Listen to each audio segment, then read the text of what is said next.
បងអើយមានរឿងអ្វីប្រលឹងបងព្រួយបងភ័យខ្លាចណាស់តែស្រីនាងខឹងម្ដេចក៏យំមកយ៉ាងនឹងខឹងមិនបងរឿងអ្វីឬអូនប្រច័ណ្ឌនឹងបងរឿងដែលហុំកន្លងបងឈួតមួយពេលខ្លីតែដល់ពេលនេះបងយល់ច្បាស់ហើយពិសីសូមអូនឈប់មកសង្ស័យគ្មានថ្ងៃក្បត់ស្រីទៀតទេមកលួចពួនយំសំងំយំតែ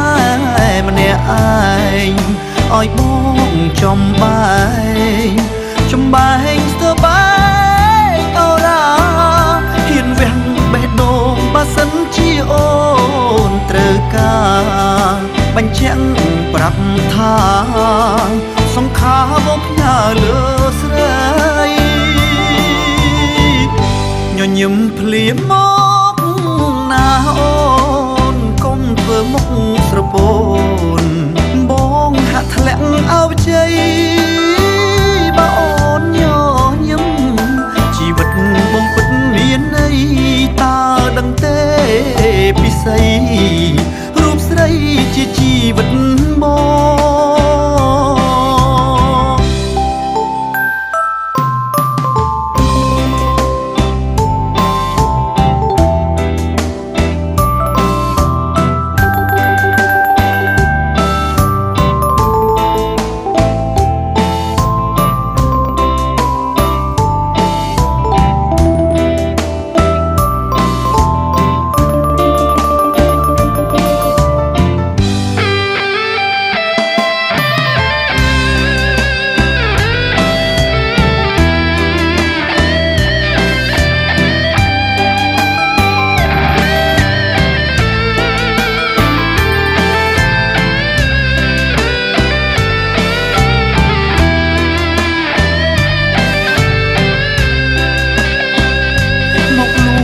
យំសំងំយំតែ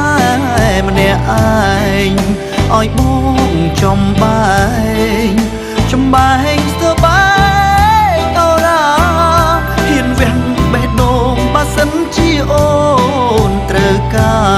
របញ្ជាក់ប្រាប់ថាសង្ខារបងផ្ញើលើស្រីញញឹមភ្លាម